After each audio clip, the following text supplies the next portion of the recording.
Hi guys and welcome. This is Jen Gaeta Siciliano, artist, memoir writer, bipolar psychiatric survivor, and your host of Not As Crazy As You Think podcast, the place that offers an alternative perspective on mental illness, highlighting creativity, non-conventional healing, and breaking on through to the other side. If you are ready for a new narrative on the mental realm that celebrates crazy and cool without penalty, then Not As Crazy As You Think is for you. Hello, this is Jen Gaeta Siciliano, your host of Not As Crazy As You Think podcast. Thank you for joining again today. We have a wonderful visitor with us. I'm so happy she agreed to be a guest. Her name is Emilie Jordao, and she is passionate about helping people heal their lives with diet, mindfulness, and lifestyle. Her focus is to help those with anxiety and depression heal naturally. Emilie holds a Bachelor of Science in biology from Central Michigan University and is a certified Integrative Nutrition Health Coach through the Institute of Integrative Nutrition. She's also in the process of acquiring her yoga teacher certification through Bhodi Yoga Center. After struggling for 15 years before learning how inflammation plays a role in these conditions, Emilie reclaimed her life and now offers nutrition and yoga-based tools for holistic mental health. Emilie, thank you so much for joining us and sharing your wisdom with my listeners. Thanks for coming on Not As Crazy As You Think. Oh, thank you so much, Jen, for having me. It's really an honor to be here. Oh, that's great. Well, I want to tell people how I discovered you. I'm always open to finding anything that I can about psych med tapering as I'm on my journey. And I'm a year and a half in, so slow is the way to go, right? So you had battled with antidepressant dependency for 7 years. Mm-hmm. And you tried getting off before, and there were some issues. Maybe it was too fast, and you discovered that slow approach. So can you tell us a little bit about your own story? Yeah, most definitely. So I started struggling with mental health when I was 15 years old. I'm now 32. And so for, most of my life, and I was a really happy, healthy kid and teenager. I didn't have a worry in my life, but I had really bad allergies, and my parents were trying to do the best for me. Researched some doctors and found a course of just allergy shots that a lot of people take, and it was like new in Brazil, not very commonplace. It's like really cutting edge technology there. So we're like, okay, yeah, we're in the best hands to cure allergies. I went through the allergy treatment. And at first it just, entailed just getting like one shot every week for a month, and then once a month for many months. I forget exactly the length of the treatment, but that specifically allergy shot had aluminum adjuvant, which adjuvants are basically components in either shots or vaccines that help your immune system just react to the antigen a little bit and mount an immune response. So it's designed to, within that shot. And with the problem with aluminum adjuvants, that was in those shots is it's also a powerful neurotoxin, and it's something that your body usually cannot detox properly. You have to have, especially if it's injected rather than ingested. When you ingest, through if you're eating food that's been canned or cooked on aluminum foil or cooked on an aluminum pan, hopefully you're also ingesting silica in your diet, and that kind of helps bind the aluminum and take it away from your body without being bioaccumulated, right? Like we hear about a lot when we talk about fish, and mercury in fish, it bioaccumulates. It happens in your body, and aluminum tends to accumulate in the brain. And it can, lead, there's a big link between aluminum and Alzheimer's, aluminum and autism, aluminum and a series of different behavior and mood disorders, including anxiety and depression. And that's when my anxiety and depression set in. Within a month of starting the treatment, I was diagnosed with half a dozen different psychological disorders, let's say. So oh, my goodness. Anxiety, panic attacks, depression, agoraphobia, claustrophobia, dispersonalization, dissociation, PTSD, so on and so forth. They kept diagnosing me. And once you have that very acute onset, they just put me on medication right away. So it wasn't until years later that I, through my own research, was finding out that all of these things lined up and they made sense. Right. So I guess that's how it started. And with, being put on medication at 15, or, actually I tried to not take medication at that time. And was a few years later that I started really taking the full course. So they put me on 10 milligrams of Lexapro to try to manage all these different conditions, which was basically heavy metal toxicity, that, which causes really a great amount of inflammation in your body and in your brain. And the thing is, I do really believe the psychiatrists are trying to help their patients. They are, because the psychiatrist that I saw, he was so caring and such a good, genuine person that really believes in his, course of medicine, his side of medicine. They do believe that they are trying to help people. And that was the reason why I also trust him so blindly, because I was like, I'm in good hands. He cares about me. Sure. He really did, but it's just not a root cause approach. Right. I was never informed that medication might create dependency and I might have trouble. What I was informed is, we'll try for 3 to 6 months. If you get better, we'll try taking you off of it. If you don't, you might have to take it for life. And I never got, a full informed consent of these. Also the side effects, that it might come with it. It was just, let's touch base and see if you feel anything. If not, but some of these side effects are delayed. It happens over time. It doesn't happen right within you start taking the drug. So, over the course of the year, so, it got better short term. So within 3 months, I was feeling much better from all these conditions. And antidepressants, like SSRIs, like Lexapro, they are studied short term. Right.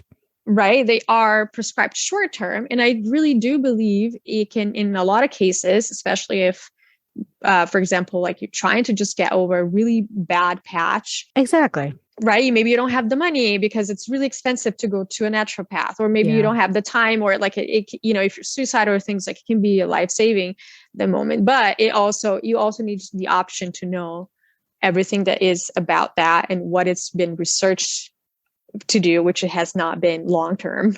Right. And also informed about dependency and possible withdrawal when trying to quit.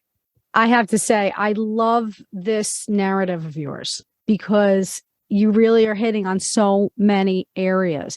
And this idea that, first, of course, if you get into any kind of healing science, right, you're looking to help people. And I can come across very psychiatry, you know what I mean? Because I've been harmed by it so much.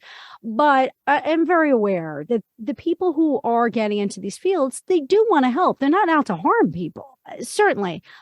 And yet, because they believe so much in their philosophy, right, they almost do it blindly. Because, science has shown now, I mean, it's beautiful that all these studies are coming out that are just completely debunking the chemical imbalance myth. But they really kept pushing this story to their patients. And if it was just a story, then it's not based in science.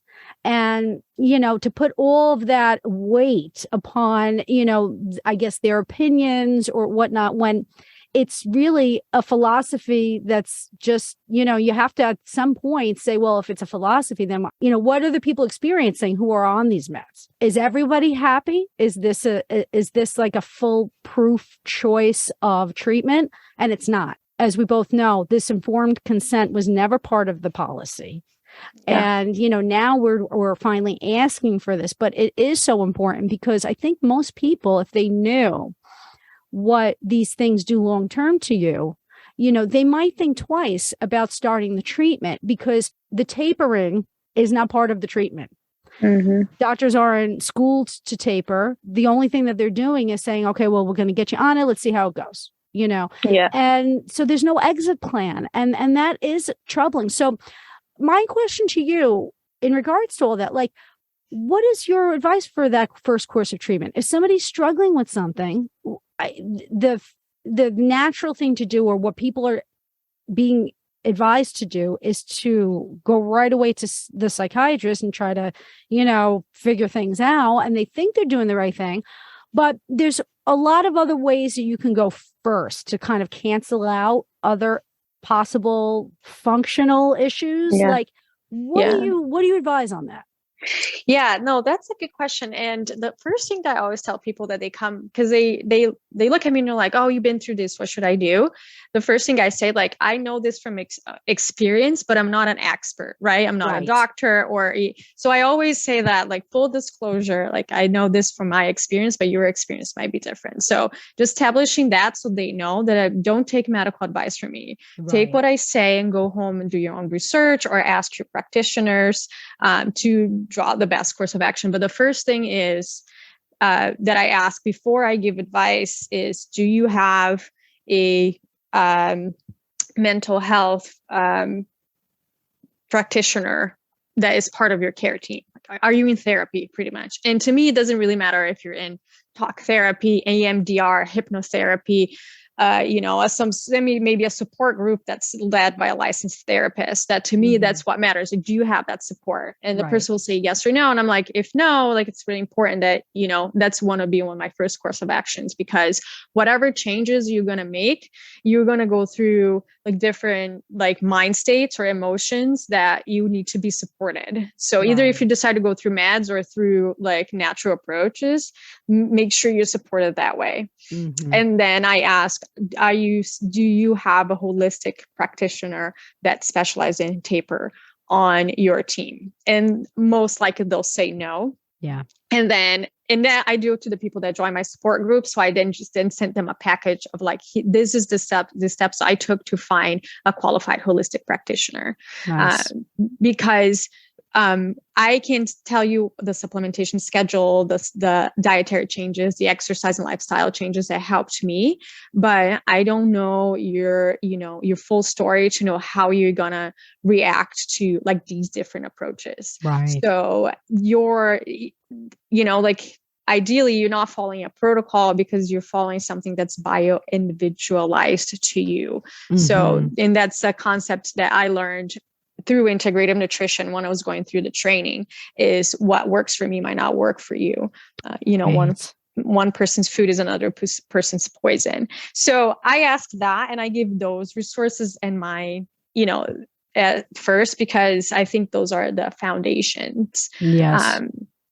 And after that, I can share what helped me. Right. I took the meds because I didn't have any other knowledge, no other option. It seemed like no other option at that time.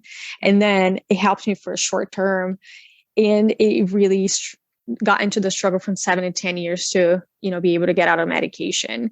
And something that will work slower, which is the natural approach, which is really starting with an anti-inflammatory diet, and really revising your entire lifestyle to reduce inflammation. Because like you said, the chemical imbalance theory is being debunked now. And that I actually, I'm also very passionate about this because I heard those words come out of my psychiatrist's mouth. He said, you have a chemical imbalance in your brain. We all heard it. Right. Like, and we don't have a way to test it. And that's all I know. And this medication will help this, and if you're feeling better, it means like that's corrected and you might have it for entire life. So we're moving away from the chemical imbalance theory model to the chronic inflammation, brain inflammation model, which, when your body's inflamed, when your brain is inflamed, that's when you get different kinds of psychiatric conditions. Now, I always remind people, inflammation is not the root cause. it's a buzzword. We're, like learning about it. I'm inflamed. How do I get inflammation down? People want to get different supplements, but if you're not addressing the source of the inflammation, you're really not getting to the root cause. So you're getting one step closer, so that's why I really narrow down an anti-inflammatory lifestyle, not just diet. Yes. So a diet is one thing, but stress management is so key. You can eat all the kale in the world if that's what you believe it's good for you, right? Because there's also different people in different bodies, but you're gonna eat really well and be really stressed at work, or at home, and then that was going to set a sort of inflammation that you can't offset with diet, right? Right. So anti-inflammatory diet, stress management through mindfulness, through exercise, and just practices that links you with your larger purpose that brings you back to nature. Yes. So all of these things are also going to counteract our modern lifestyles of being exposed to different electromagnetic frequencies and things like that also do cause inflammation. Right. So when I say the slow approach, it really is slow. So when people are in crisis, they need to have the right practitioners by their side, because I am really good as a health coach to help you with the dietary lifestyle changes that we will do 3 to 6 months. But it might be the case that to manage your symptoms, you're going to have to start with a course of supplements that are going to help relieve your symptoms. And that is really specific to you. Yes. So that's what I usually say, which is the long answer. And people just want to tell me eat this or drink this. And I'm like, it's more. And you know what, though? It's a beautiful journey once one begins it, because it is so personalized, and you realize what your body is responding to and what it's rejecting when you go down that course. I mean, I was looking, really going through all your stuff on Instagram. You have a great Instagram account. Everybody follow her. It's Health with Emilie. Is that what it is? Yeah, Health with Emilie. Yes. Emilie. So yes. Make sure you check it out. And I love it because it feels like you're just a walking pillar of health. So it's really good. Whatever you're doing, you're really setting the perfect brand. But it's true. You do carry your teachings within your choices and the way you also, put forward your healthy lifestyle. So one of the things I always talk about with people, and people who know me for a while now, I've been gluten-free for 11 years. Nice. And never touched the stuff again. And I'm Italian. Oh, that's difficult. That was huge. Okay. Yeah. And I cut out the alcohol, so no wine either, but the pasta and the bread, that was an issue, But the thing is, and this was in the day, 11 years ago, the products weren't what they are now. I mean, today, everything's delicious that's gluten-free. Mm-hmm. So, this was back in the day where it was just oh my God, I got to eat that stuff, but, I made the changes and whatever. I learned more and more. And then I found things like the whole foods diet, which was, also low on grains and, reducing inflammation. And I learned about all the sugar issues, that are also related. Now, the thing is, when I cut out gluten, I'm sure you're familiar with Candida. Mm-hmm. Yes. So that's a big gut health issue, right? Leaky gut. And so that pretty much was completely going on at the same time as I was trying to prove to everybody, I don't need these meds. You know what I mean? But I had no way of creating any kind of a balance in my life until I took care of that issue first. So the symptoms that do pop up, they are these after expressions of our body, trying to kind of, I guess, let us know what's wrong. You know what I mean? Take care of me. This is a symptom. But we always, because we were so ingrained in the system with, what psychiatry calls these things, it's oh, well, that is a psychiatric symptom. So it's interesting how one kind of supports the other, and then one, if one is imbalanced, it can reveal something else. So these things are really all about whole body conditions, these mood conditions. Yeah. Right? 100%. 100%. So what do you do when you are in a state where, you know, you need to begin somewhere? Like, what would be the best like thing for a person who's just like listening to this saying, you know what, I think I have something going on. You know what I mean? Like, can you point them to like a general theme that they should look into, like researching on their own? Is it the anti-inflammatory diet where they should start? Yeah, I think there's like many different ways that people can start, but I found that food is a really powerful first, step, because you have 70% of your immune system is, in your gut, and you are, that's how you bring the outside world into your body to get nourishment. So I feel like a lot of times it's easier to start with diet. Now, different people are different. They might want to start with exercise, lifestyle, things like that. And I work with different people to kind of understand what is that they can address first. Right. But primarily, I started with diet because I was just noticing, like you mentioned, a lot of different symptoms in my body. Like I had these rashes that I couldn't explain, nighttime palpitations, a post-nasal drip. I was overweight and I had acne, all these things in addition to all like the anxiety and the depression and things. And that's when I was still in medication. I was still experiencing anxiety quite a bit, especially, through the form of like dissociation and depersonalization, which are really very uncomfortable conditions. Which are they're all part of anxiety, in that broader form. But the anti-inflammatory diet, it's very powerful for me because, I was able to start really noticing the results quite, I don't want to say fast, but because it really depends where you are in your journey. But I don't think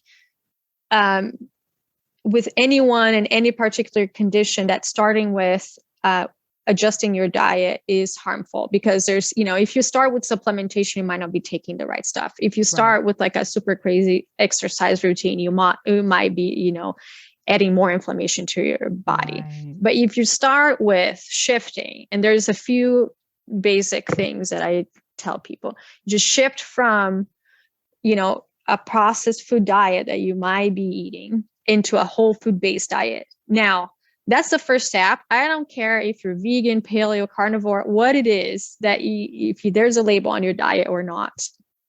Even if you are not gluten-free or dairy-free or any of these things, just continue to eat whatever that you eat, but transition from processed to whole foods, you are going to find a big, big difference. Yes. So, instead of, reaching for the Fruit Loops, you reach for the fruit, right? Instead of getting a packaged snack or a canned dinner, you are making, you're buying the actual rice and then the dried beans, and you're making that food from scratch with the ingredients that, are whole food based. So fruits, vegetables, meats, grains, and beans, nuts, and seeds, all of these things, transitioning from, artificial sugary drinks to water, or even transitioning from that to fruit juice, and then from that to diluted fruit juice, and then eventually water, so that, I think the whole food diet, it's just going to get you a step closer to eating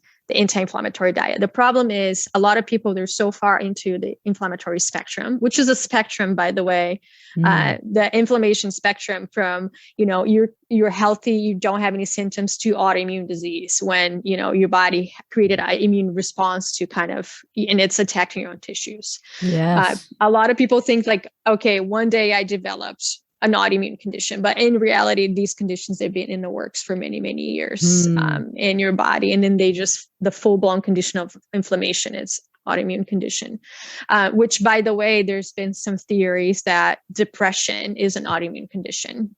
And, some mood issues are autoimmune conditions because of inflammation as well. So it might be the case that different, even whole foods based products like certain grains or beans or certain vegetables will cause inflammation in your body. Right. And that is because, like, for example, certain grains have gluten, which is a really a protein that's been just really mutated over the years. Like when you said you're Italian, like your ancestors were eating a really much more like heirloom version of that wheat that wasn't hybridized to, optimize crop yields over a short period of time. And that's what happened with wheat. And now our bodies can't really recognize this like gluten, which is a group of proteins that has been, hybridized and changed so quickly that our bodies didn't keep up with it. And it's just foreign to the body, and it mounts an immune response to that and causes inflammation. And gluten causes inflammation in everyone, and in some people more than others, but it's not just like, oh, I'm immune to this, I'm okay. Like it might create just a low grade level for you, but it's really like a whole lot for more people. So it might be the case that glutens or lectins and beans are other class of like proteins. It could be the casein in milk that is, affecting your thyroid. So the way I did that is I did a full autoimmune, even if I didn't have an autoimmune disease. I did an autoimmune protocol for a month, and that's a prescription diet that takes a lot of stuff out of your diet for 1 month, and then you reintroduce. So once you get into autoimmune protocol, AIP, you're basically eating meats and vegetables and fruits. Like you can't eat grains or beans or sugar, alcohol, caffeine, eggs, or, so you eliminate a lot of the main culprits, and then you slowly start to bring them back in. You give your body the chance to heal.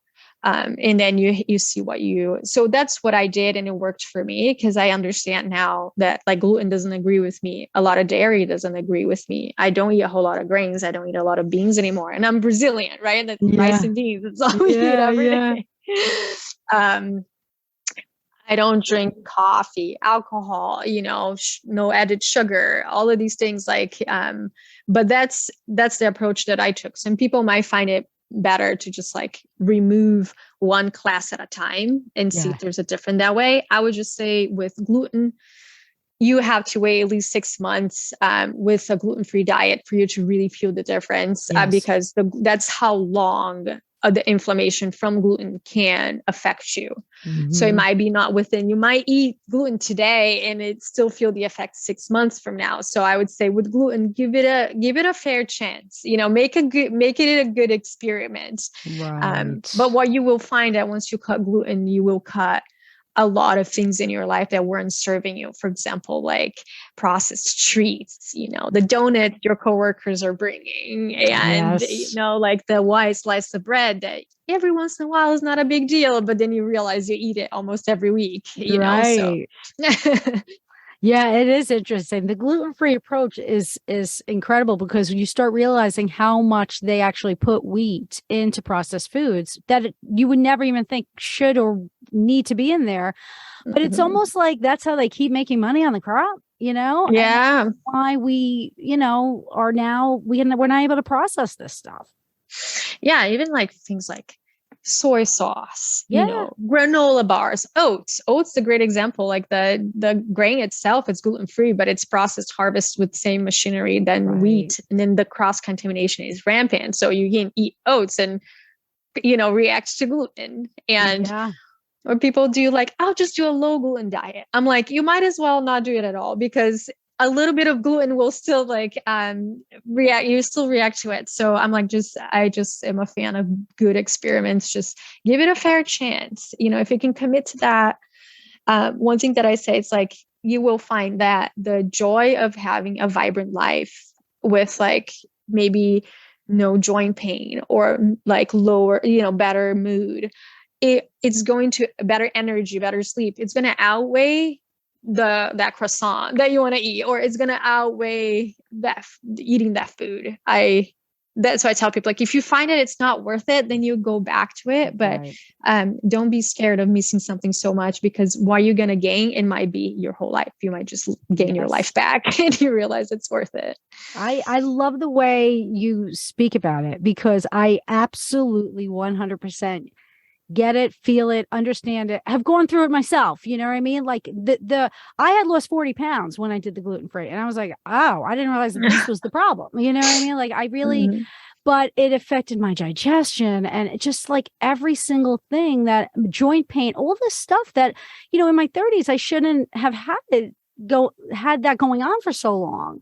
I ended up going gluten-free on my 40th birthday after I had everybody take me out, and they all got me Guinnesses. And I drank all this, and then I had this terrible candida attack, and I was like, never, ever, ever again, because I had already been kind of playing around with treating the candida through a change in the diet, you know, but I didn't fully commit. So when I did fully commit, the change occurred, and it gave me so much of my life back, you know? And another thing too, that I always like to remind people is that once you're transitioning to like an anti-inflammatory diet, again, just eating more whole-based foods, the whole form, you might actually feel worse for a second, for a week or more, because you might be experiencing die-off from dysbiotic organisms in your body. So for example, candida is a good example, or like different bacteria that now you're cutting their food source. Was it starch or sugar or whatever it was that it was, you know, feeding off of? If you cut that food source, they're going to die in your body. And when they die, they release toxins. So if you do have a highly processed diet with like lots of sugars and, you know, like gluten products and things, it might be the case that the first week that you're eliminating these products, you're going to feel like crap. And I advise you to just, you know, obviously, like if you are able to have a practitioner following you, you know, always touch base with them. But like just push through in a way that don't get discouraged. You know, obviously, if you're feeling super, like always look for help if you don't feel well, but like don't get discouraged, because that's actually a good sign, even though it feels terrible. And if you're following certain protocols, I followed Dr. Amy Myers, and she had a full also supplementation protocol, like using different binders to help with like binding toxins from the die-off, so that you are doing, you know, the dietary protocol plus some supplements to help you not feel the die-off so bad, so that you can, you know, just like feel better quicker. Yeah. Not give up. Like, I'm started this diet, I'm feeling terrible. But yeah, that was a huge resource that helps me kickstart my journey. One of the other things that I came across, which I found was interesting, because one thing I know I'm not good at, okay? I am not as good as you about everything. I'm very good with my diet, but I'm not good with water. And, you know, I mean, I drink water, like water's the main thing that I drink, but I'm not good with taking enough in. I know I always feel dehydrated. So, you know, I noticed that you give this like structured water recipe. Like, what is that about? I've never really heard it. And I know that this is probably really valuable information. So why don't you share that with us? Yeah. So I started learning more about structured water when I started working with Dr. Kathy Eo. She is like a doctor of chiropractor, and a detox specialist that I worked with for like over a year, to really start opening up my detox pathways, so I could, you know, detox from Lexapro, which was going through the taper. But also I have this genetic mutation on my MTHFR gene, which is my methylation gene, that helps with detoxing toxic compounds from your body, as well as helping you assimilate different vitamins like B12, which by the way is critical for you know, neurotransmitter production, and folate, same thing. So which by the way, start getting close to that root cause, you know, idea that I was talking about. Like, I didn't know I had this genetic mutation, that now I have to supplement with B12 and methylated B12 and folate and B vitamins probably for life, because it's genetic, but it's good stuff for you. Exactly. Yeah, it's exactly. And then the more I can eat it from like whole food sources, like beef liver and eggs and things like that, like the better. But in working with her, she's a wonderful practitioner that is really, she takes ancestral knowledge above all else. So now we have science, we have medicine, just like finally coming up with research and stuff that prove what ancestral knowledge in nature always knew. So when you look at water in its nature state, it's coming from a source and it's like vortexing through rocks and it's being exposed to sunlight. It acquires a different structure. And Dr. Polak, I think from the University of Oregon, I forget which university he's in, but his lab, he, studies the fourth phase of water, which he calls the easy water, which is a different structure that water takes. It's almost a gel-like, which is similar to what it has in nature.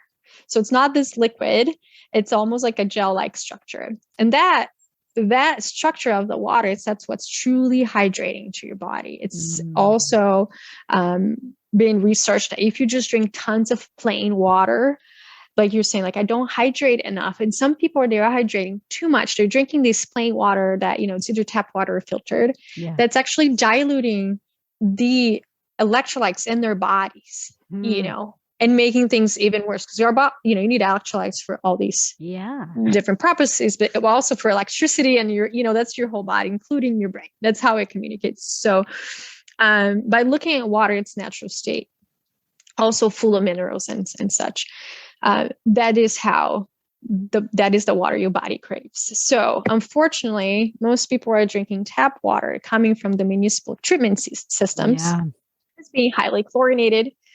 That has been added fluoride for whatever reason, which they say is for teeth health. When there's no, like indication that chronic low grade ingestion of fluoride is good for teeth. It can even call it fluoridosis, right? Which is like, now topical fluoride treatments, right? I think it's been researched and, they use in dentistry. I don't put the thing on I don't put that on my body, but still so people are drinking that tap water with fluoride, all these, even like byproducts that, like medication and pesticide byproducts, they're drinking that.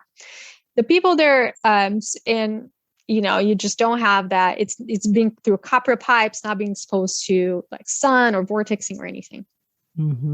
Some people like me, what we do is like, okay, I'm going to filter my water, but still, once you filter it, now you're taking the bad stuff and the good stuff. You don't have any electrolytes, no magnesium, potassium, So what I do is, okay, how can I get this water getting closer to their original state as possible, which I know is good for my cell because it's nature, that's ancient knowledge, right? Then there's a few different ways to do that. Ideally, you're getting your water from nature. You're getting it from a spring. So there's this website called findaspring.com where you can look for natural springs near you.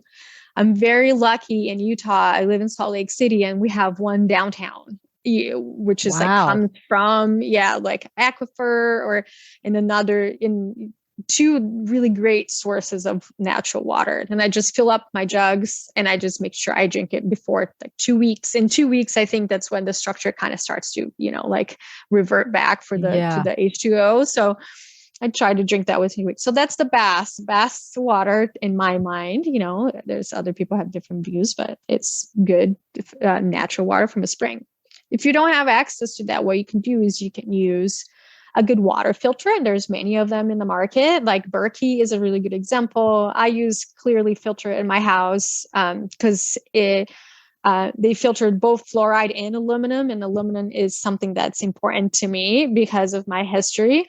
So, and a lot of times they use an aluminum-based medium to take fluoride out. So there's an exchange or something that it might be spilling aluminum into your water. So you really want to do a research that whatever is taking the fluoride out is not spilling aluminum into your water. And Clearly Filter, they don't use a base like that. So I really like their products. So I do that. I go one step above a lot of things. And that's when people think you're a little crazy, but I write words of gratitude on my picture, so there's like, thank you, welcome, like all these like, obrigado, in all different languages, like so I just write all words, because words are, their thoughts and their energy. So to me, that's how I put a few of like, different rocks that don't, they're like important to me, like crystals are important to me and they're okay in water. There's some they're not, so do your research, but that also help like bring some energy. And then I add like a pinch of Rio Redmond salt, which is like a salt that's mined from like ancient sea beds in Utah. So it's like they go it from under the surface, so it's not exposed to pollution. It's really good salt for like electrolyte balance and all like different minerals. And then you can add something that will form that gel-like consistency. So if you want to add like some chia seeds to it, that will create that gel-like consistency in the water, help structure it. Okra water too, people do that a lot. Or you can add sliced cucumber, so you can add different things that will help create that gel-like consistency to just really hydrate you better. Wow. That's awesome. It's all, all these things are beautifully overlapping with energy. You know what I mean? Yeah. So wherever you can direct energy in a positive way and somehow contain it, it's only going to be a positive thing. But I found it to be really interesting. I want to look into that a lot for myself. I do have well water, which I feel is good to an extent. At least I don't have the fluoride in my water. But, I just feel that there's something missing. And when I stumbled across that, I said, what is like that? This. Yeah. And you can structure your water inside your body too, just by, like exposing yourself to sunshine, being nature. I know we've told a lot to like fear the sun and use sunscreen and all of these things, which, you have to know your skin type. And I never, recommend that you get burned, especially repeatedly. But I also encourage people not to be scared of the sun and get out, get exposed. Early morning sun's great for regulating sleep-wake cycles, your like release of cortisol, melatonin. So that's huge.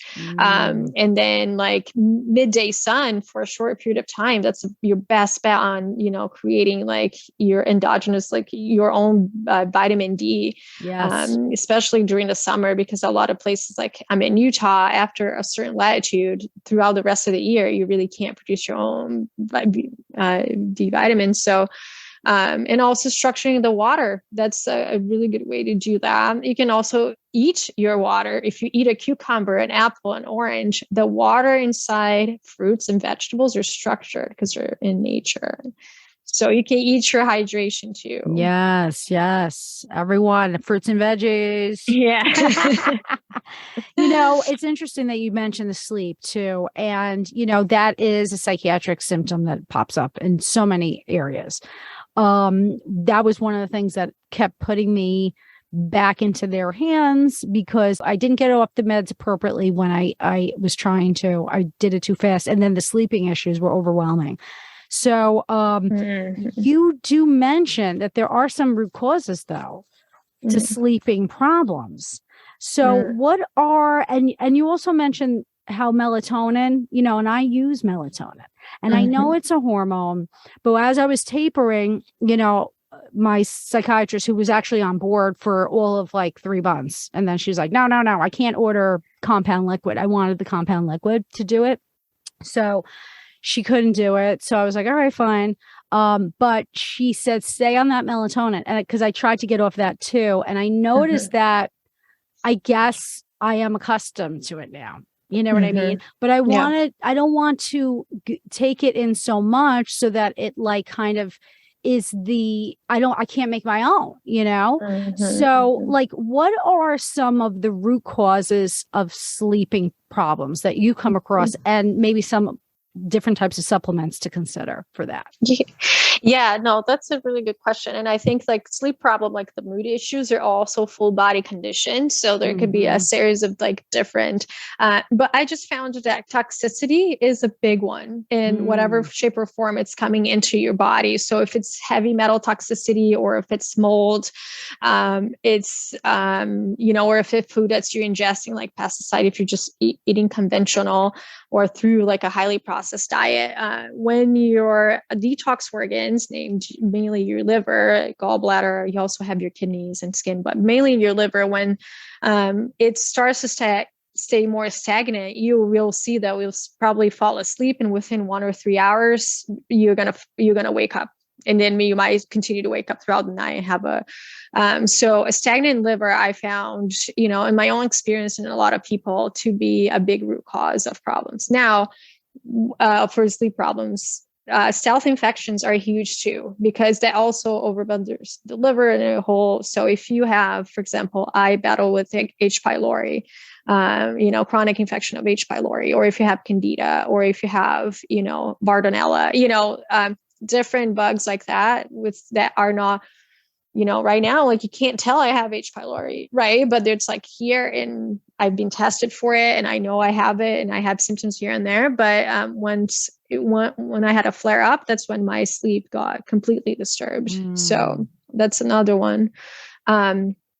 You can have just poor sleep hygiene in the way that you're getting exposed to really bright lights at night and not getting exposed to enough light in the morning. Right. So overhead bright lights at night is what's going to suppress the release of your own melatonin, and then you can't fall asleep. A lot of people are just waking up and doing their stuff and going straight to work and not seeing the daylight for the entire day. And that first sunlight exposure to your eyes is what's going to get the release of cortisol, because cortisol and melatonin, they dance. Cortisol wakes you up and melatonin makes you go to sleep. So your cortisol is supposed to peak in the morning and decrease in the afternoon, and your melatonin start to peak late after, or start to, increase late afternoon and peak at night. So a lot of people, they feel they have an invert cortisol, which they're really tired in the morning, and at night they're wired. They have like this energy surge, and they're like, I'm a night owl. I'm like, no, you have an invert cortisol curve. Interesting. So you can help your own body regulate the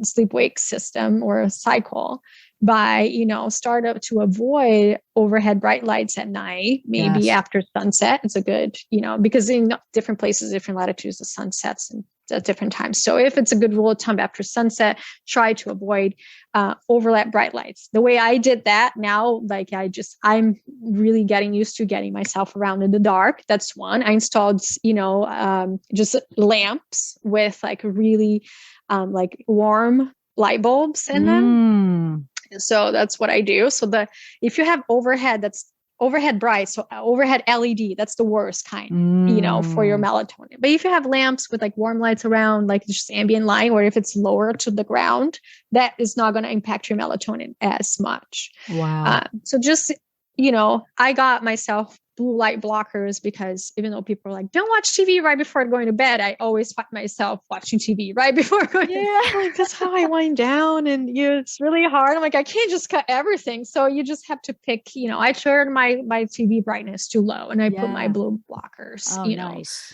And then the first thing that I do when I wake up is I step outside, or I open the window and I expose my eyes to the sunlight, and that will help with your, so going back to root cause, I found that one time I tried to taper and I had a delayed, withdrawal. So I tapered, and 2.5 months later, I had withdrawal, which is not recognized by mainstream psychiatry. Right. They just say it's not withdrawal. They just say it's your original condition. You need to be put back on the drug. Right. So that's exactly what happened. I experienced a really acute onset of depression and anxiety.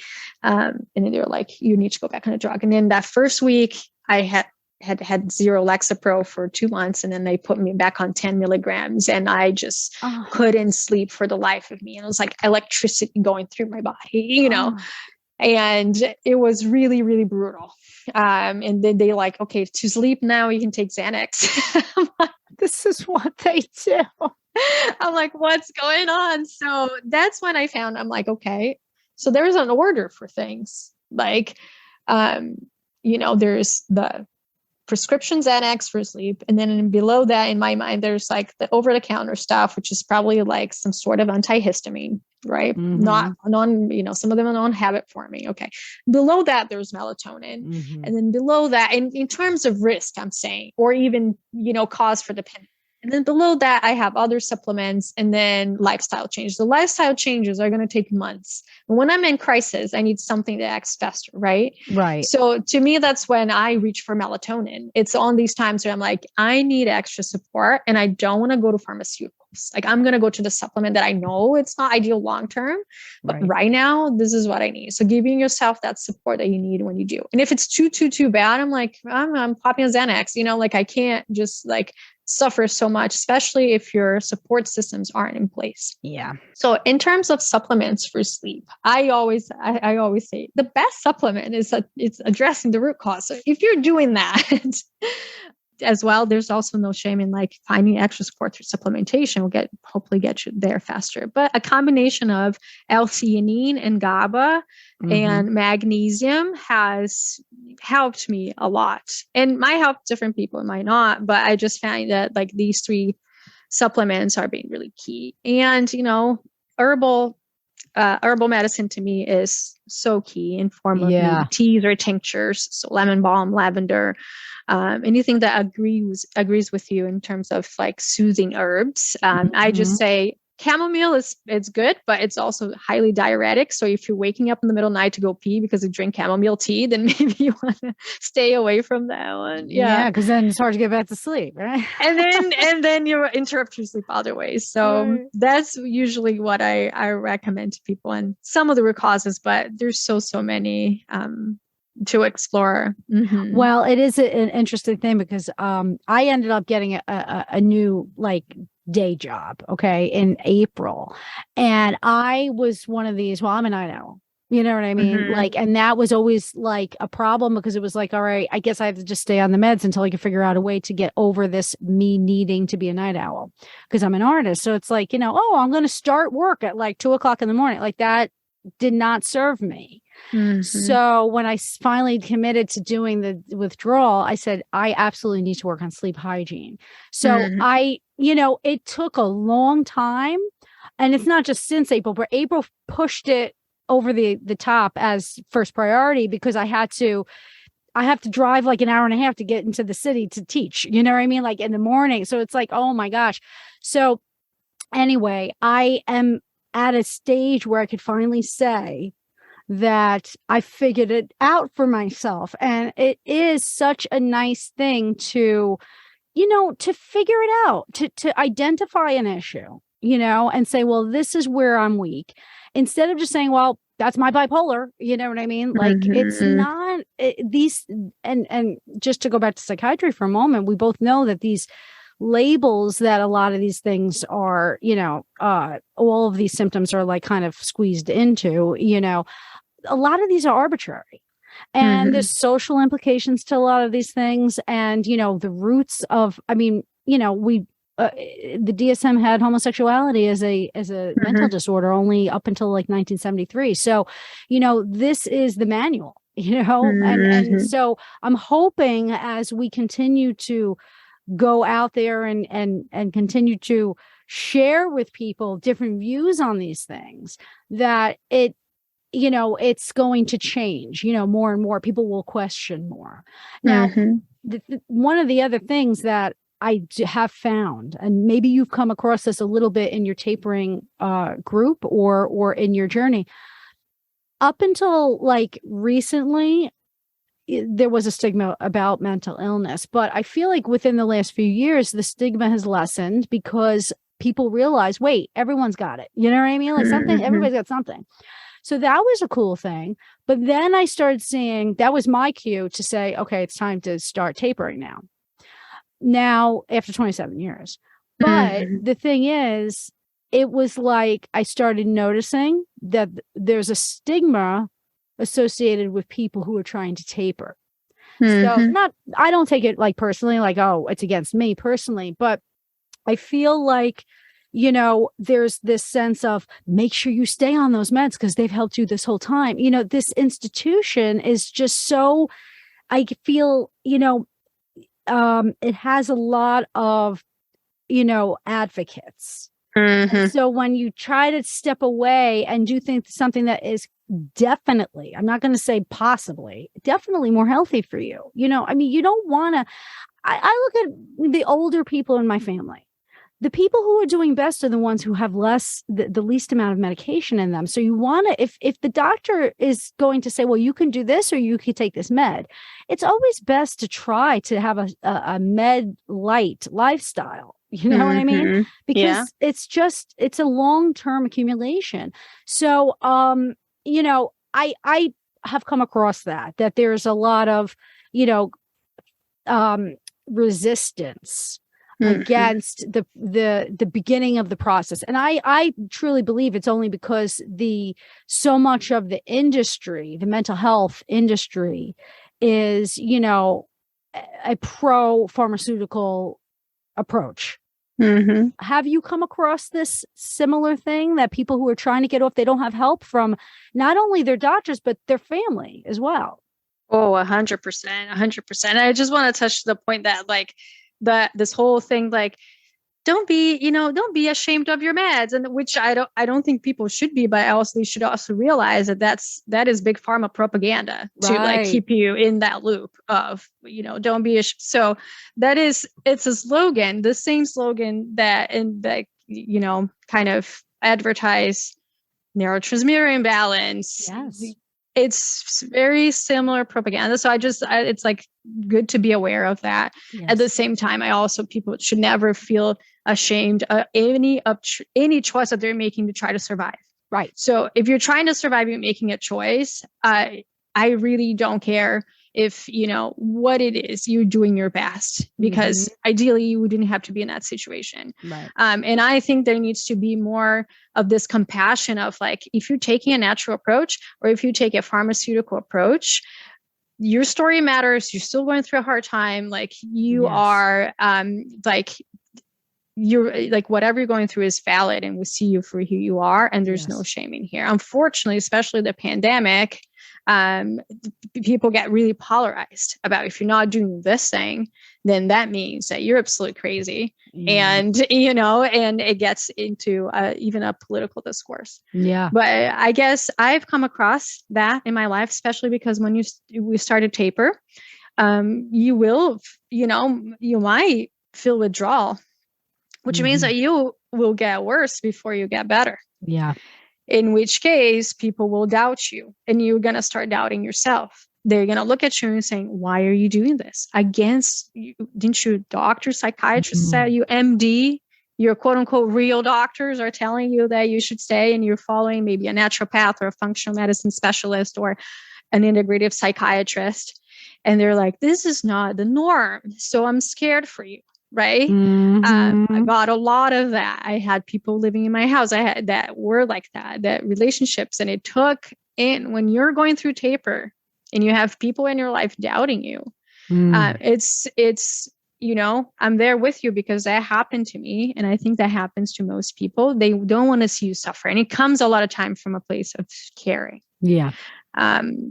In my journey, I had to get away from those relationships. So I had to either establish a boundary, or what happened was ending the relationships altogether. Yeah. And then I was able to, through time, find the people that supported me. And that's why I created that support group. So people know they're not alone. And even to share the stories of like, my husband, my mom, like they're all doubting me so much. Tell me I'm not crazy for doing this, right? Like, tell me that I'm not alone. And that's how that group came to fruition.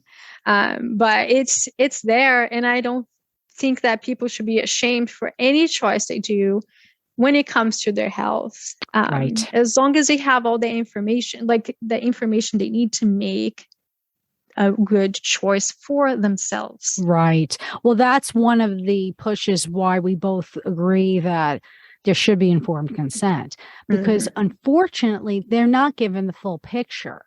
And they don't really discover the full picture unless they want to be a non-compliant patient. It's like the worst thing. Yeah. I mean, like, I was the good little compliant person. And then the few times I was like, I want to try to do something else.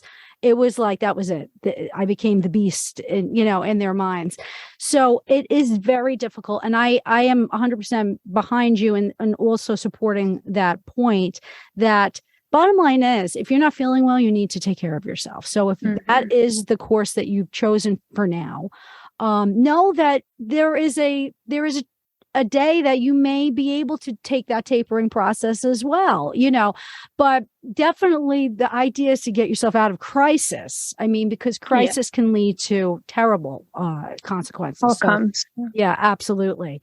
I do want to say your space is so important. I'm so happy that you're doing what you're doing, because it's, we don't have spaces like that. And I mean, look at me. I'm talking about this stuff all the time. I wrote a book on this, I'm hoping to get my agent soon, but it's like, I do a podcast. I still need that space for support. I need to sometimes come to and hear people who are struggling, and sometimes people are in a very bad place, when you see that, and but that's also hope for me, because I say, you know what, there's a road, you know what I mean, and I've been worse than half of what people consider bad, you know what I mean, like I've been hospitalized several times, I mean, because of situations. So but I could always go back and point to where the problems were, root cause, when I gave myself that time to really believe in myself and believe in my interpretation of where I was struggling, like mind, body, spirit, you know what I mean? And where the balances were wrong. So it's so nice to have the space that you create, and it feels so safe. I mean, I want to thank you for that, because yeah, it's there's not that many of those out there, and so if anybody needs this support group, please look it up under, you can find it under your Instagram, but also on your website too. You advertise that. Yes. Right? I do. Yeah. It's www.healthwithemilie.com, and Emily is spelled Emilie, the French spelling of health. Yeah. You can sign up there for the support group. We have a chat on Instagram. I found that's been the best. Like, a lot of people will find me through Instagram, so the best platform in that regard. But I also have an email list where I share the monthly group calls that we do. So we have a monthly 1 hour call on Google Meets every month. I try to do the third Thursday of the month towards the later part of the day. It changes depending on your time zone. But what I've been doing recently is bringing different guest speakers. So people that have been through or going through psychiatric medication tapering, sharing their stories, what helped, the struggles, and everyone just like asking questions and sharing their part, however it's relevant to them. So we just support each other that way. And then in between calls, we just, get on the chat and share, messages and words of encouragement and things like that. So it's great. It's such a nice thing to have.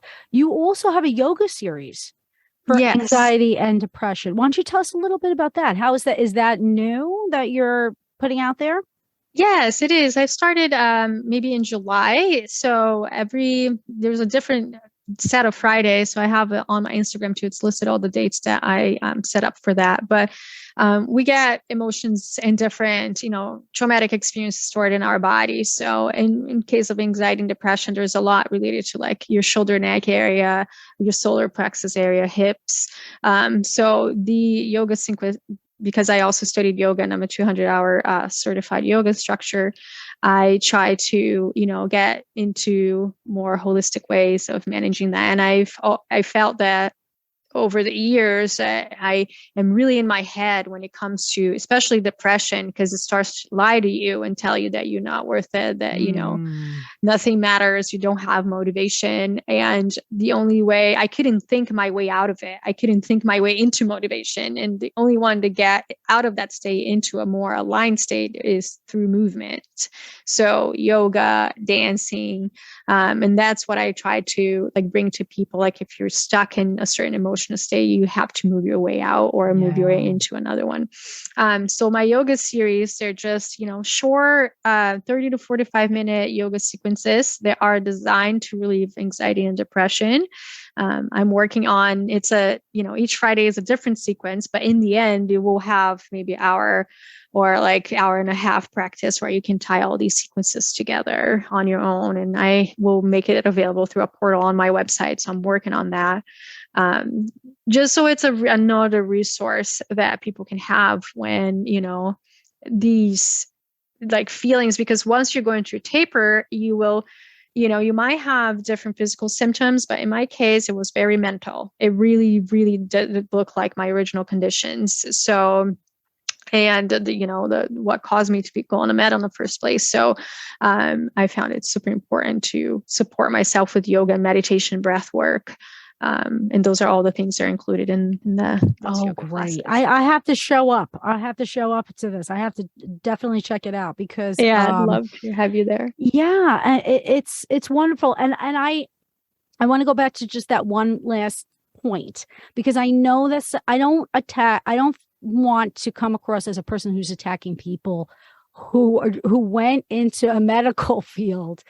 But I think that the best of them have questions about the field because they would be smart to ask with very little evidence. It's not as evidence-based as they've tried to convince their students of and their patients of. So,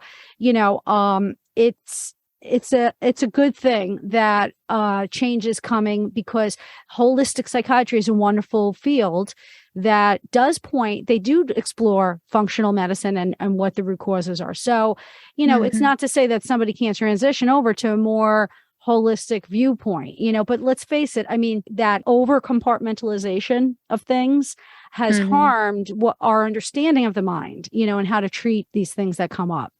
But you're doing amazing work and I really appreciate it. One last thing I do want you to just share is, you mentioned at the end of the psych meds support group that time about the hashtag. It's going to be, 2 weeks or something. Explain that because that's important and that's good for me because, I still probably have about 6 months to go. I'm trying to do 10% of the previous month's dose. My titration. So I still have a little ways to go, but I know that that's going to be critical for me. So tell us what that means. Thank you. Yeah. So I want to start this movement called More Than 2 Weeks. So basically in traditional psychiatry and in I forget the name of the book, DSM, I think, with that describes the different, mood behaviors and conditions. There it says that if you are getting off of a psychiatric medication and if you have any types of symptoms, there might be association with withdrawal, what they call discontinuation syndrome, because they don't want to call it withdrawal, right? Because that's too charged. Because that would be really saying like this is as bad as heroin, right? Heroin. So, if it's after that 2 week mark from when you finished the drug, like me, I had a 2.5 month withdrawal case. That's your original condition. You should be put back on the drug. So if after you quit, if you have any symptoms after 2 weeks, that's not withdrawal anymore. And that's a very harmful narrative because withdrawal can happen for weeks, months, years. It can happen. If you don't do it in a supported manner, that most psychiatrists that put you on the drug are not going to lead you through that process. Right. If you don't do it in a supported manner, there might be delayed withdrawal that will last like your entire month or, so that narrative is what put me back on the drug 3 times before I was able to taper safely and what worked for me. So what I want to try to say is that people can share their stories, put that hashtag more than 2 weeks. That's an arbitrary time frame that people sitting in the room decided. That's right. That's what's happening across the board. Mm-hmm. And it has harmed a lot of people. Because if I knew it was withdrawal, I would ask myself, what can I do to support myself? And I would try to find the answer in other ways that wouldn't put me back in that loop, because then now I'm stuck with it for however many months or years, Mm-hmm. So by sharing my story, that's how I got connected with Jen. That's how I connected to now. We have around 20 people in a support group and more that just join the calls every time. Mm-hmm. That is how my message got out, and it's helping people. So if you're ever comfortable sharing your story, and putting that hashtag, and we're going to create, a repository of these stories that people can page through and read and realize that they're not alone. So that's what I was trying to create with this movement. We're much more than this arbitrary, time that they created, that they stipulated. Withdrawal or discontinuation, taper, it takes a different shape and form for everyone. Yes. And the fact that it is different for you, it doesn't mean that that's not what you're going through, right. That, which is some sort of medical gaslighting. Oh, that's not withdrawal. That's your original condition. Right. Yep. So that's what I'm trying to get that. And I would love if anyone would like to share their story, put that hashtag. I want to read them and, do what you're doing, invite them to the group the support group, or to, mm-hmm. Share their story. So I'd love to get in touch. I'm sure that there's a lot of success stories out there too, and it's so, the more of us come together and communicate, I feel we can possibly make a difference. It's thrilling, because I never thought this day would come. Honestly, I've been through so much with them, and it feels really good to meet like-minded people. So thank you so much. Now, tell us, I know that you gave us your Instagram, you gave us your website. Yeah. Is there any other ways that people can find you and anything that you want to offer them? The only other way would be my email. So healthwithemilie@gmail.com. Send me an email if you'd like to, maybe join the support group or the online yoga series, or do one-on-one health coaching. That's something I offer as well. So, if you have, I can help you with the basics of health. That's how I call it. But basically, diet, hydration, lifestyle. It includes, it can include movement, breath work, different biohacking techniques that, have worked for me. Definitely, detoxing, it's just another really big thing that has supported my journey. So I do offer one-on-one health coaching offerings, and so just get in touch with me. We'll hopefully connect somehow to just, be a support to each other in this journey. Absolutely. This is great. I hope you have a good outreach to the people who need to hear from you, because you're really doing wonderful things. And I'm thrilled to have stumbled upon your work, because it's so life affirming. And it's exciting too, because, when you have someone who's gone through it and is telling the story, and then it presents in the way you do success, and health, it's very encouraging for this is a long process, and this is one that you have to have confidence. And how does a person have confidence when they struggle from mental distress anyway? You know what I mean? You have to work against those doubts. So thank you for coming on board, telling your story, and giving us your wisdom. Thank you so much, Emilie. Thank you so much. My pleasure. Honor to be here. Thank you. Thanks for listening to Not As Crazy As You Think, and don't forget to subscribe to my YouTube channel. And remember, mental health is attainable for anyone, especially those labeled with mental illness. Until next time, peace out.